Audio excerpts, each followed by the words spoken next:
ठीक है बेटा, 12 से 2 टाइमिंग नहीं सूट कर रहा है, ले लो ना, कभी भी देख लेना, कभी भी देख लेना। अब आ जाओ नेक्स्ट, सुनो, मैंने कहा नाउन की विशेषता बता रहा है, ठीक है, राहुल के केस में इवन शी, यहां तक कि ये लड़की भी सच जानती है। इवन क्या है भाई, इस शी को सेग्रीगेट करके हटा रहा है कि यहां तक कि ये भी जानती है, यानी एडवर्ब शी अगर नाउन के बारे में बता रहा है तो आपको तो पता है प्रोनाउन के बारे में भी बताएगा, है ना, क्लियर। हार्ड एडवर्ब कैसे है बेटा, डिपेंड करता है। अगर मैं कहूं हार्ड टास्क तो नाउन है टास्क, तो हार्ड यहां एडजेक्टिव है। लेकिन आई वर्क हार्ड, ये तो सीधा सीधा हिंदी का डेफिनेशन में फिट हो रहा है, क्रिया की विशेषता बताने वाला शब्द क्रिया विशेषण है। वर्क यानी वर्ब की विशेषता बता रहा है, तो एडवर्ब हो गया, ठीक है, क्लियर। पूजा, आप मुझे मैसेज कर देना, मैं आपका करवा दूंगी, मेरे आपके पास स्टाफ का कॉल आ जाएगा। और जो मेरा है ना बेटा, नीचे किस तरह से आप खरीद सकते हो, बाई कर सकते हो, सब दिया हुआ है, ठीक है। हमारा इस वीडियो के नीचे लिंक्स हैं, उसको भी देख लेना। एग्जाम्पल 4 समझ में नहीं आया, एग्जाम्पल 4 मैंने ये कहा है आपको कि देखो ये जो नाउन है, इस नाउन के बारे में ओनली बता रहा है, क्योंकि ओनली किसके बारे में बता रहा है, ओनली यहां पे सिर्फ ओनली यहां पे राहुल को क्वालिफाई कर रहा है ना, तो नाउन को क्वालिफाई कर रहा है। अगर मैं कहूं नाउन, तो भैया नाउन क्यों, प्रोनाउन को भी क्वालिफाई करेगा, जो वर्ड नाउन को क्वालिफाई करता हो तो प्रोनाउन को करेगा ही करेगा, राइट। नेक्स्ट आओ, मैं कहूंगी जो आपका बेड है उसके ऊपर ही तो फैन है। अब आप कहोगे नहीं, तो मैं कहूंगी भाई एग्जैक्टली तुम्हारे बेड के ऊपर फैन है। ओवर का मतलब यानी कि ये बेड है और ये फैन है, तो प्रेपोजिशन हो गया। देखो ओवर क्या है, प्रेपोजिशन है, और इस प्रेपोजिशन की खासियत यह है कि मैं इसके साथ एग्जैक्टली वर्ड लगा रही हूं, यानी एडवर्ब तो प्रेपोजिशन को भी क्वालिफाई कर रहा है। देखो ओवर मतलब के ऊपर, ऑन मतलब कई चीज के ऊपर एकदम रखा हुआ हो और इसी चीज के ऊपर है लेकिन टच में नहीं है तो ओवर हो गया। इसका मतलब है कि ये तो एडवर्ब प्रेपोजिशन को भी क्वालिफाई कर रहा है, ठीक है। I like him simply because, simply का मतलब क्या हुआ, सिंपली का मतलब हुआ कि सिर्फ इसीलिए। अब कहोगे यहां बिकॉज क्या है, बेटा बताया था ना, आई लाइक हिम एक सेंटेंस है, ही इज ऑनेस्ट दूसरा सेंटेंस है। 2 वाक्यों को जोड़ने वाले शब्द को कंजंक्शन कहते हैं। क्या था कंजंक्शन, जोड़ता है, चाहे 2 नाउन हो, प्रोनाउन हो, एडजेक्टिव हो, एडवर्ब हो, सेंटेंस हो, कोई भी चीज हो, है ना। वो जैसे मैं कहूं ओवर एंड एवर्ब, 2 प्रेपोजिशन को जोड़ा, है ना। पोलाइटली एंड एफिशिएंटली 2 एडवर्ब को जोड़ रहा है, यानी किसी भी चीज को जोड़ रहा है वो कंजंक्शन। यहां बिकॉज 2 सेंटेंस को जोड़ रहा है, तो बताओ सिंपली क्या कर रहा है भाई, इस बिकॉज पर ही तो जोर दे रहा है। मैं उसे पसंद करती हूं सिर्फ इसीलिए कि वो ऑनेस्ट है, इसीलिए बिकॉज, और यहां सिंपली लगाया सिर्फ इसलिए। सिंपली ने क्या किया, इस कंजंक्शन की विशेषता बता दी, ठीक है। Mobile not registered Sunil Singh अगर आ रहा है, आप मुझे मैसेज कर दो ना 8860333003 में। जो यहां लिख रहे हो बेटा एक बात बताओ ना, लाइव चैट वाली चीजें सेव्ड नहीं होती मेरे पास, है ना, तो फिर मैं कैसे आपको फिर हेल्प करूंगी ना। आपका इसमें चैट में कोई नंबर आ रहा है कि मैं वो नंबर आगे फॉरवर्ड करूं अपने स्टाफ के पास। एक तो आप हमारे पास जो नंबर दिया हुआ है उसमें एक तो कंप्लेन कर दो, और नहीं तो सीधा हमें बता दो, आप मैसेज कर दो, आपके पास कॉल आ जाएगा, ठीक है। और ये सब कुछ करने के बाद हुआ कि भाई ऑल वर डेड, जैसे मैं आपको कहूं सैडली, कहोगे सैडली मतलब आगे जो खबर मिलने वाली है ना अच्छी नहीं है, मतलब पूरे सेंटेंस को ही तो क्वालिफाई कर दिया, है ना। फॉर्चुनेटली समझ में आ गया कि आगे जो खबर मिलने वाली है ना अच्छी खबर है ना। इसका मतलब है कि पूरे सेंटेंस को भी तो क्वालिफाई कर रहा है, यानी देखो एडवर्ब, प्रोनाउन, प्रेपोजिशन, कंजंक्शन, यहां तक कि पूरे सेंटेंस को भी क्वालिफाई करता है। इसका मतलब एडवर्ब कॉम्प्लिकेटेड है थोड़ा, है, क्या करें, है। इसका मतलब जो सारा बच गया ना, सबको एडवर्ब में। इसलिए मैंने कई बार कहा है बच्चों को, जानते हो, जो चीज नहीं समझ में आए ना, कौन सा पार्ट ऑफ स्पीच है, समझ जाना वो एडवर्ब है, बस यही चीज। अब देखो, मैंने आपको जो शुरुआत से पढ़ाया था, एडवर्ब हो गया, प्रेपोजिशन हो गया, आर्टिकल हो गया, उसके बाद आर्टिकल लंबा चला था, है ना, कंजंक्शन हो गया, फिर एडजेक्टिव हो गया, वर्ब हो गया, प्रोनाउन हो गया, नाउन हो गया। ये सारा मैंने आपको समझा दिया। देखो 1 से लेकर 8 तक हो गया, है ना।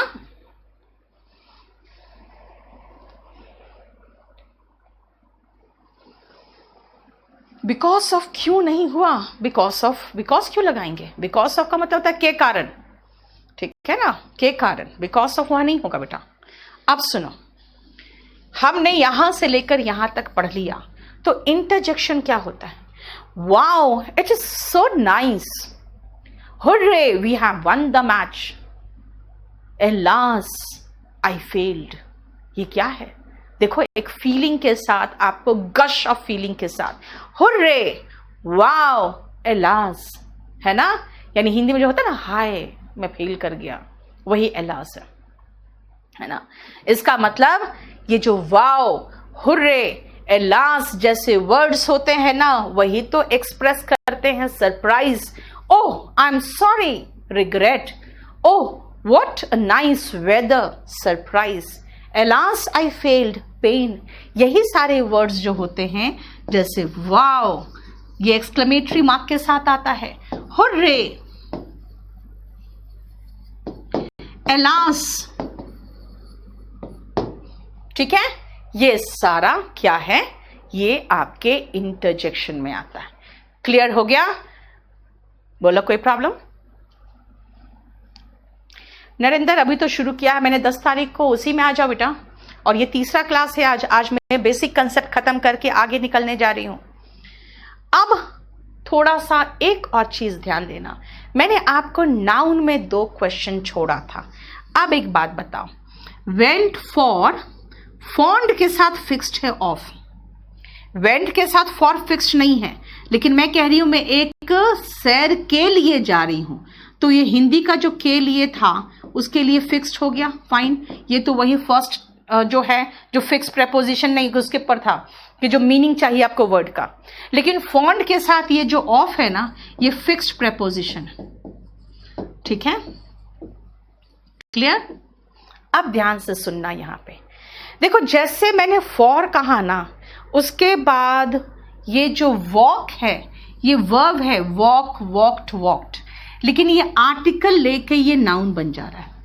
इसका मतलब है प्रेपोजिशन के बाद क्या नाउन आता है? हाँ, तो देखो ऑफ जो है उसके बाद म्यूजिक आया। म्यूजिक क्या है? किसी चीज का नाम ही तो दिया गया है, म्यूजिक, संगीत मतलब क्या है? नाम ही तो दिया गया किसी चीज को ना, वो तो प्रेपोजिशन के बाद नाउन आता है। इसका मतलब नाउन में देखा जाए तो आर्टिकल के बाद भी नाउन बताया था मैंने कहा था भाई माई, हिज, 1 2 3 4, डिटर्मिनर के बाद भी नाउन बताया था। और अब मैं एक और चीज बता रही हूं कि प्रेपोजिशन के बाद आएगा ना तो भी नाउन आएगा, है ना। देख लो, क्लियर? अच्छा, ऐसी बात है तो दिखाइए प्रेपोजिशन। क्या प्रेपोजिशन के एग्जाम्पल्स में आप नाउन लिखे हो? क्योंकि ऐसे कैसे विश्वास कर ले, प्रेपोजिशन दिखाओ तब मानते हैं कि हाँ नाउन प्रेपोजिशन के बाद आता है। देखिए,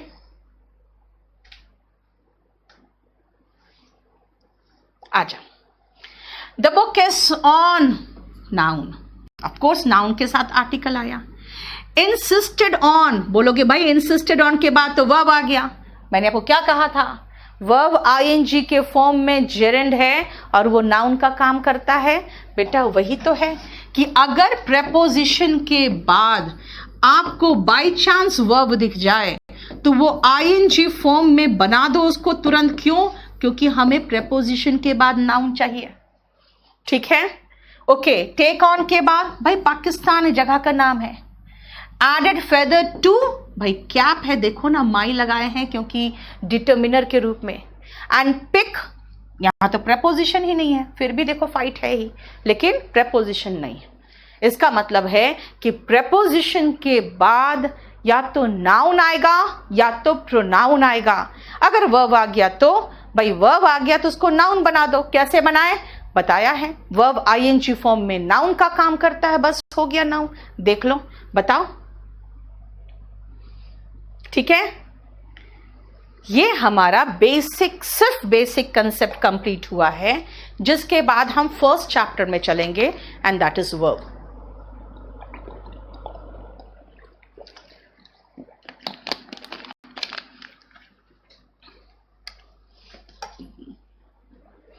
क्लियर?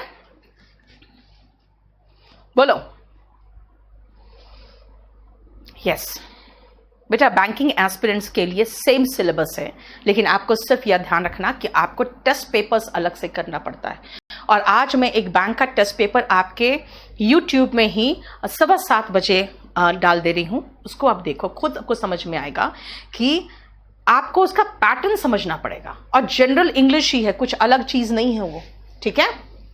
चलिए, हमारा यहां तक कंप्लीट हो गया। ये हमारा बेसिक स्ट्रक्चर कंप्लीट है, ठीक है।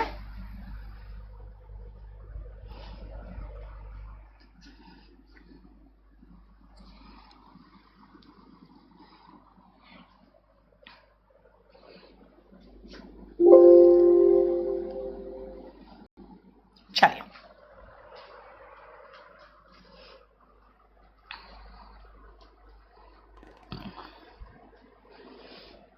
डन। वर्ब में आ जाओ। कॉम्प्लीमेंट, एडवर्बियल, आदर्श बताओ जरा, मैं ये कहां से करा पाऊं अभी? क्लॉज होते हैं, ठीक है, एडजेक्टिव क्लॉज, एडवर्बियल क्लॉज, ये सब अभी कहां कराऊं मैं? आ जाओ वर्ब में, सुनो ध्यान से। वर्ब क्या है मैंने बता दिया था आपको। वर्ब क्या है, फर्स्ट चैप्टर में आ गई बेटा। एयरफोर्स सेम सिलेबस, ध्यान रखो। इंग्लिश में इसके ऊपर कुछ नहीं है और इसके नीचे कुछ नहीं है, सब कुछ मैं पढ़ा दे रही हूं आपको। वर्ब क्या है मैंने आपको बताया था। वर्ब क्या है, तो वर्ब किसी कार्य के लिए यूज होता है। जैसे आई गो, आई कम, आई टीच, यू स्टडी, हो गया। लेकिन आई एम अ टीचर क्या है, तो भाई ये तो पोजीशन बता रहा है, आई एम अ टीचर, मेरा स्टेटस बता रहा है। आई लव यू, मेरा इमोशनल स्टेट बता रहा है। आई नो यू, मेरा मेंटल स्टेट बता रहा है। यानी कि ये एडवर्ब, ये वर्ब क्या है, तो वर्ब जो है ये डूइंग वर्ड है। डूइंग वर्ड, डूइंग वर्ड है यानी जो क्रिया बताता है, और स्टेट वर्ड है जो अवस्था दर्शाता है। देख लो, क्रिया दर्शाता है और अवस्था दर्शाता है। मैंने अपना नंबर लिख दिया था बेटा बोर्ड में, फिर से चाहिए तुम लोग को। लो, हो गया। फोन नहीं करना, फोन नंबर ले लो, फोन नहीं करना, सिर्फ मैसेज करना और व्हाट्सएप करना। टेलीग्राम में भी मत भेजना, टेलीग्राम में भी बहुत वाहियात चीज आते रहते हैं। ऐसे टेलीग्राम भी मैं नहीं देखती हूँ, मैं सिर्फ व्हाट्सएप और मैसेजेस देखती हूँ, SMS देखूंगी। अब आइए भाई, वर्ब ठीक है, आपने इतना तो बता दिया था कि स्टेट वर्ड है और डूइंग वर्ड है, लेकिन ये सब क्या है देखो ध्यान से। ये सारा आपको, मैं सामने से हट जा रही हूं सिर्फ इसलिए कि ध्यान से देखो क्या है। ये सारा आपको बता रहा है कि किस किस तरह का वर्ब है। ऑक्सिलरी वर्ब्स होता है। ऑक्सिलरी वर्ब्स का मतलब होता है हेल्पिंग वर्ब। क्यों भाई? हेल्पिंग वर्ब का दूसरा नाम ऑक्सिलरी वर्ब। मतलब भाई ये हेल्प करता है, ये सिर्फ हेल्प करता है। किसको हेल्प करेगा भाई? जो बगल में होगा उसी को तो हेल्प करेगा। अब आप अपने घर के बगल के लोगों को हेल्प करने जाओगे कोरोना में कि जाके गुड़गांव में किसी को हेल्प करोगे? मतलब उसके बगल में जो मेन वर्ब बैठा हुआ है ना, उसको हेल्प करेगा। और ऑक्सिलरी वर्ब आता कहां है? तो मेन वर्ब के साथ ही आसपास कहीं आएगा। कहां आएगा? उसका पोजीशन जो है देखो, मेन वर्ब के पहले। ऑक्सिलरी वर्ब के नीचे मैंने लिख दिया है क्या करता है ये? भाई ये हेल्प करता है मेन वर्ब को, तो इसका नाम हम हेल्पिंग वर्ब रख सकते हैं? हाँ, रख सकते हो। ये किसको हेल्प करता है? मेन वर्ब को हेल्प करता है। और मेन वर्ब के कहाँ आएगा? मेन वर्ब के पहले आएगा, जैसे आई एम टीचिंग। देखो, आई एम टीचिंग में इस टीचिंग के पहले एम आ रहा है, देखो ध्यान से। यानी एम किसको हेल्प कर रहा है? टीच को। टीच में आईएनजी लगा है। आई एम टीचिंग में एम है जो वो टीचिंग को हेल्प कर रहा है, इसीलिए आई एम टीचिंग। ध्यान से देखो, comes before the main verb. ठीक है, क्लियर? सब तो चैप्टर डिटेल में करा रहे हैं। अनीता ठाकुर, पहला चैप्टर में उतर गई हूं मैं वर्ब में। ठीक है, दो तरीके से हम लोग शुरू करते हैं, एक तो वर्ब से शुरू करते हैं, एक नाउन से शुरू करते हैं। तो ये मैंने वर्ब से शुरू किया है इस बैच को।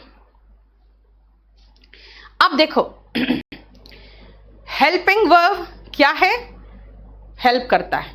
भाई किसको हेल्प करेगा? मेन वर्ब को। मेन वर्ब के कहां आएगा? पहले आएगा। कैसे? भाई मेन वर्ब है टीच, और टीच को हेल्प कौन कर रहा है? एम। तो एम क्या है? हेल्पिंग वर्ब है। दिस मीन्स टीच को हेल्प करने वाला कौन है? एम है। तो एम क्या कर रहा है? टीच को हेल्प कर रहा है, इसलिए एम क्या है? हेल्पिंग वर्ब है। तो भाई इसी से मैं मेन वर्ब भी पढ़ लूं। आ जाओ, मेन वर्ब। मेन वर्ब क्या करता है? डिनोट करता है मेन एक्शन। मतलब भाई मैं पढ़ा रही हूं तो मेरा मुख्य क्रिया कौन है? पढ़ाना है। टीचिंग है मुख्य क्रिया, यानी कि जो मेन एक्शन है वो टीचिंग। अच्छा, नीचे नहीं दिख रहा होगा आप लोगों को शायद ना, चलिए मैं ऊपर लिख देती हूं।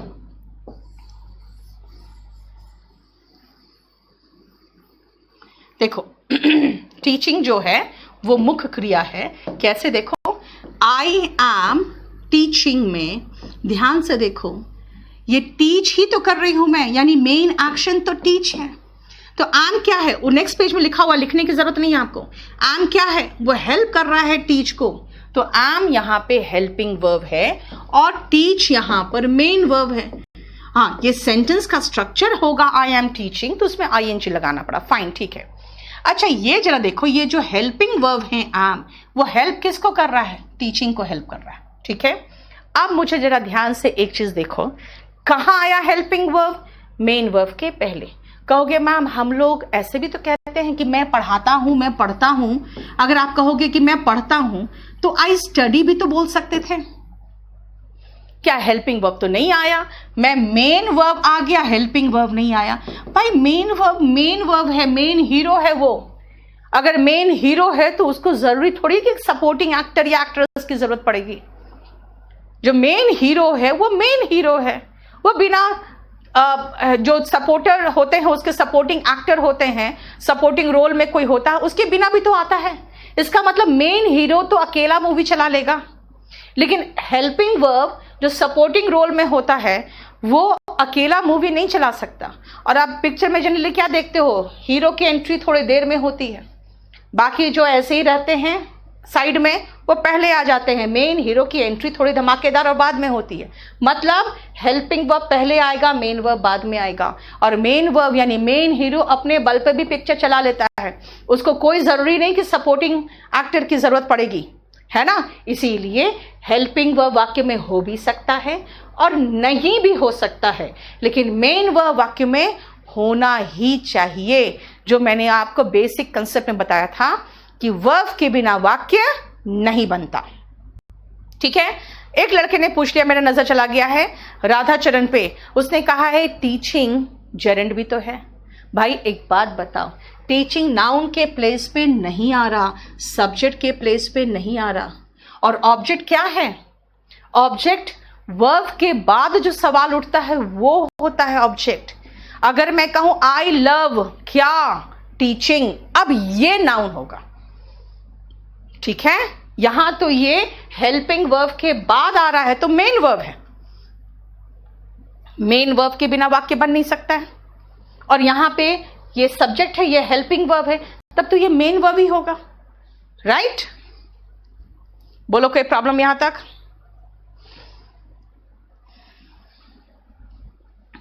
कॉजेटिव वर्ब बेटा अभी नहीं, कॉजेटिव वर्ब थोड़ा कंफ्यूजिंग पोर्शन है, वो वर्ब एडवांस में पढ़ते हैं।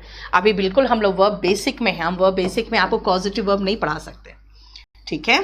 थोड़ा सा आपको शायद यहाँ पे हिंट देंगे, लेकिन कॉजेटिव वर्ब वर्ब एडवांस का पोर्शन यहाँ पे नहीं हो सकता। चलिए नेक्स्ट आइए, क्लियर हो गया। मैंने कहा लिंकिंग, ट्रांसिटिव, इंट्रांसिटिव सब बाद में करेंगे, पहले ये 5 में हमने डिवाइड किया है वर्ब को, और जिसमें सबसे पहले हमने ऑक्सिलरी वर्ब और मेन वर्ब को ही सिर्फ लेके चल रहे हैं, बस यही 2 को लेके चल रही हूं मैं। बताओ यहां पे कोई पोर्शन? काजल, यूपीएससी के लिए आपको कंपल्सरी इंग्लिश का एक वीडियो है, वो देख लो, वो हेल्प करेगा बेटा।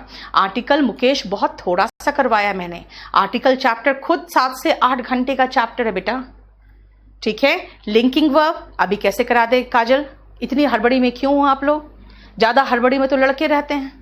मैं हमेशा कहती हूँ लड़कियाँ थोड़ी शांत, थोड़ी ठहरी होती है, लड़के बहुत हड़बड़ी में रहते हैं। जब आई लाइक यू कहना चाहिए तब आई लव यू कह के चाटा खा जाते हैं, ठीक है। क्लियर, समझ में आया? बोलो कोई प्रॉब्लम? केडी लाइव ऐप क्यों नहीं दिख रहा है? ऐसा कैसे होगा यार? आप प्ले स्टोर पे जाओ ना, आप प्ले स्टोर में जाओ और वहां पे जाके आप केडी लाइव को डाउनलोड कर लो, ठीक है। केडी लाइव को डाउनलोड कर लो बेटा। क्या है ना यशस्वी, इसमें क्या होता है ना, कुछ चीज़ों को हम लोग शॉर्ट फॉर्म में लिखते हैं। डॉक्टर को DR, जिम्नेजियम को जिम ही जानते हो, को एजुकेशन को कोएड कह देते हैं, है ना, ये सब है, ठीक है। देवकरण में जयपुर में आती हूँ बीच बीच में, लेकिन बेटा एग्जैक्टली वहाँ पढ़ाती नहीं हूँ, मेरा लाइव क्लास वहाँ पे चलता है, लेकिन मैं बीच में ज़रूर आती हूँ क्योंकि मेरा वहाँ सेंटर है और मैं वहाँ के अपने स्टूडेंट्स से ज़रूर मिलती हूँ, ठीक है। वो आप निश्चिंत रहो, आप अगर वहाँ पर केडी कैंपस में एडमिशन लोगे, जानती हो बात क्या है ना, एक चीज़ मैं बताती हूँ, अभी तो सबकी मजबूरी है, सब लोग ऑनलाइन पढ़ो, क्यों? जान है तो जहान है ना। कल रात में मैंने यही कहा था, जिंदगी ना मिलेगी दोबारा। आप अभी कोरोना काल से बच के निकल गए, जिंदा बच के निकल गए, ये आपके लिए बहुत बड़ी उपलब्धि है ना। तो इस साल हमारा कौन सा प्रॉफिट होगा? इस साल हमारा यही प्रॉफिट है कि हम जिंदा बच गए, राइट। उसके बाद नेक्स्ट ईयर देखेंगे, और जिंदा बच गए और घर में बैठ के अच्छे अच्छे टीचर से पढ़ने का मौका मिल रहा है, और क्या चाहिए। और हमारे जान लो, हम लोग सारे जितने ऑफलाइन वाले हैं ना, सब कोई एकदम बिजी थे अपने ऑफलाइन में, और ऑनलाइन में जो मुखर्जी नगर के रिजेक्टेड लॉट था, जिनको हम लोग जनरली बच्चे नहीं आते जिनके पास, वो फ्री थे, वो पहले पहुंच गए, हम लोग बाद में पहुंचे, ठीक है। लेकिन ये बहुत अच्छी बात हो गई आपके लॉकडाउन में कि आप लोगों को मुखर्जी नगर के बिल्कुल क्वालिटी टीचर से पढ़ने का मौका मिल गया लॉकडाउन में। मेरे जितने केडी कैंपस के टीचर्स हैं, अब कुछ टीचर्स जो बाहर चले गए थे हमारे मुखर्जी नगर के, वो बिल्कुल परेशान है कि मैम ने शुरू कर दिया, हम लोग बाहर हैं, और जो लोग दिल्ली में रह गए उन लोग खुश है कि चलो हम लोग को मौका मिल जाएगा। तो बात क्या है ना कि अभी हम लोग सब ऑनलाइन आना चाहते हैं और पढ़ाना चाहते हैं, आपके लिए बहुत अच्छा है। केडी बेटा, केडी फुल फॉर्म जो है वो कृष्ण देव है, मेरे फादर का नाम है केडी था, मतलब मैं जब 3.5 साल की थी तब उनका डेथ हो गया था, तो कृष्ण देव से मैंने केडी कैंपस बनाया। और जानते हो क्यों बनाया मैंने केडी कैंपस? क्योंकि जो पहला मेरा था सेंटर, उसमें उस नाम को मैंने रखा था, पैरामाउंट नाम रखा था मैंने, और पैरामाउंट का मतलब था शिखर। तो मैंने कहा था कि ये शिखर तक हम पहुंचा सकते हैं। हालांकि उस समय जब मैं मुखर्जी नगर आई थी तो सारे इंस्टीट्यूट का नाम हिंदी नाम था, जैसे ध्येय था, उसके बाद आस्था था, उसके बाद सिद्धांत था। तो हमें कहा गया कि यार हिंदी नाम रखो। तो मैंने कहा देखिए मैं इंग्लिश पढ़ाने आई हूँ तो मैं हिंदी नाम रख के क्या कर लूँगी, तो मुझे अपने हिसाब से नाम रखने दीजिए। और मैंने बिल्कुल थोड़ा सा दिखा के पैरामाउंट नाम रखा। लेकिन पैरामाउंट की जब लड़ाई हुई तो मुझे ये साबित मैं कैसे करूं कि हाँ पैरामाउंट नाम मैंने दिया है, मैं बोल दिया मैंने। मुझे पता है मुझे अपनी किताब को साबित करने में 3 साल लगे कि किताब मैंने लिखा। मैंने कल रात में कहा था आपको, कोर्ट में क्या मिलता है? तारीख पे तारीख, ठीक है। उनके वो हड़बड़ी में नहीं है, हड़बड़ी में आप है, आपको हड़बड़ी है जजमेंट की, आपको हड़बड़ी है अपने केस की, किसी को आप कोई हड़बड़ी नहीं है, ठीक है। तो हुआ क्या, मैंने नाम रखा वो, और वो नाम छिन गया और वो नाम को अब तो बिल्कुल, मैंने कहा ना आपको कि बनाने वाला जानता है चलाया कैसे जाए।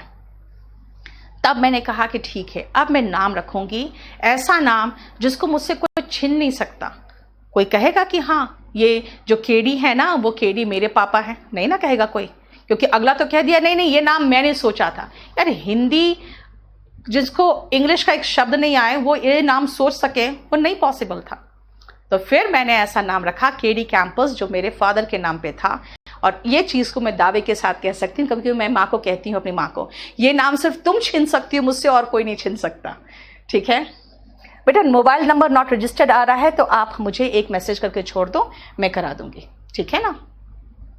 चलिए थोड़ा सा आप लोग के साथ बात कर लेती हूँ बीच बीच में, क्योंकि मैं आपको एक ही चीज़ और समझाना चाहती हूँ बेटा। कल रात का आप लोग वीडियो मेरा देखना। मैं एक ही चीज़ समझाना चाहती हूँ कि बेटा हिम्मत रखो, क्योंकि आज देखो मेरा सारा ऑफलाइन सेंटर, कितने मेहनत से मैंने 15 साल का मेहनत, मेरा 10 साल का मेहनत मेरे हाथ से चला गया। पिछले 5 साल से केडी कैंपस में मेहनत कर रहे हैं, आज वो बिल्कुल जीरो है। क्यों? क्योंकि लैंडलॉर्ड्स की कॉल आ रहे हैं, आप रेंट दीजिए। रेंट कहाँ से दूं भैया? पहले तो मेरा 3 महीने से तो बंद है पड़ा हुआ। ठीक है, क्या हो रहा है क्या नहीं हो रहा सेंटर में कुछ पता नहीं, सब लॉक्ड एंड बंद है। और मैं चुपचाप से घर में बैठी हूँ। क्यों? क्योंकि मैं जानती हूँ एक ही चीज, समय के अनुसार आप लोग भी अपने आप को मोल्ड करना सीखो। ठीक है ना। अभी क्या समय है आपका? अभी है बस जिंदा बचे रहने का समय। घर में बैठिए, पढ़ाई करिए और कुछ भी नहीं। ठीक है, आराम से घर में अपने पेरेंट्स से बात करिए, खुश रहिए और पढ़ाई करिए बस। अब सुनो ध्यान से, मैंने अभी बता दिया था कि भाई हेल्पिंग वर्ब है, सपोर्टिंग रोल वाला एक्टर है, आ भी सकता है मूवी में। और भाई बजट को कम करना है तो नहीं रखो उसको मूवी में, है ना। मैंने कहा कि ऑक्सिलरी वर्ब क्या है भाई? ऑक्सिलरी वर्ब तो सपोर्टिंग एक्टर है, वो आ भी सकता है मूवी में और नहीं भी आ सकता है मूवी में। लेकिन मेन हीरो के बिना मूवी कैसे बन जाएगा? लो, मेन वर्ब एक वाक्य में जरूर आएगा। हेल्पिंग वर्ब वाक्य में हो भी सकता है और नहीं भी। अभी बताया था आपको। ठीक है, क्लियर? अब सुनो, नेक्स्ट आओ। मैंने एग्जाम्पल जो सबसे पहले पेज में लिख दिया था यहीं पर कर रही हूं। देखो, he is sleeping. Sleeping main verb है और इज क्या है? हेल्पिंग वर्ब है। लेकिन इसमें कोई हेल्पिंग वर्ब नहीं, ऑक्सिलरी वर्ब कोई नहीं है, सिर्फ मेन वर्ब है। देखो, नो ऑक्सिलरी वर्ब। लेकिन मेन वर्ब में आई टीच, एक ही वर्ब है तो मेन वर्ब होगा, है ना। और मेन वर्ब में आई एम टीचिंग में मैंने कहा मेन वर्ब कहां आता है? हेल्पिंग वर्ब के बाद। मैंने कहा मेन हीरो की एंट्री थोड़ी लेट होती है। ठीक है ना, क्लियर हो गया? क्लियर? एक्सक्लेमेटरी सेंटेंस की बात नहीं कर सकते अंकुर अभी, एक्सक्लेमेटरी सेंटेंस की बात अभी नहीं कर सकते। क्लियर? अब आओ, ऑक्सिलरी वर्ब समझ में आ गया कि भाई ठीक है, ऑक्सिलरी वर्ब का मतलब आपने समझा दिया। हेल्पिंग वर्ब, हेल्पिंग वर्ब क्या करता है? हेल्प करता है। हेल्प किसको करता है? मेन वर्ब को करता है। कहां आएगा? मेन वर्ब के पहले। जरूरी है क्या? नहीं यार, सपोर्टिंग रोल में है, जरूरी नहीं है, लगाना है लगा दो। और अगर टेंस चेंज करते हैं तो कई बार तो नहीं लगाते हैं, यानी कि वो आ भी सकता है नहीं भी आ सकता, फाइन। लेकिन ऑक्सिलरी वर्ब को और कितनी तरह से बांटा जा सकता है ये देखो।